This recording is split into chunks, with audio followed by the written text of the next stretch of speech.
In 1984, an old widowed lady lived by herself in a two-story house. She was completely immobile and bound to her wheelchair.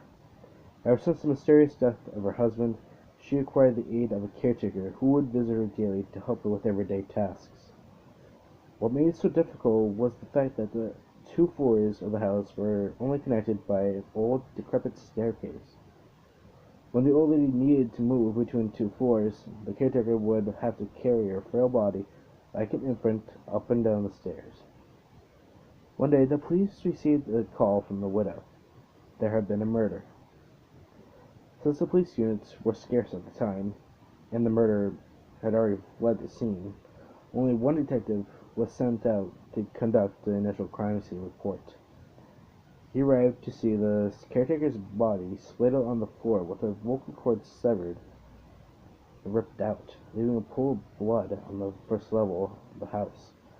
The old lady sat atop the staircase in her wheelchair, watching him, still and silent, seemingly in shock. He immediately ruled her out as a suspect due to her inability to move up and down the stairs, and because she was trapped up there at the time the murder took place. It was similar to the death of her husband, who was suffocated in his sleep on the couch downstairs. It was many years ago. The detective put on his gloves, took photos, swabbed for evidence, and covered the body until the coroner arrived later. A routine business. He scooped out the entire first floor for any clues, then asked the old lady if he could look upstairs. She insisted that she was upstairs the whole time and no one apart from her had been up there that day. Regardless of this, the detective ascended the staircase, to which she slowly and hesitantly moved aside. Beyond the staircase, there was a narrow corridor with three closed doors along it. He checked behind each of the doors.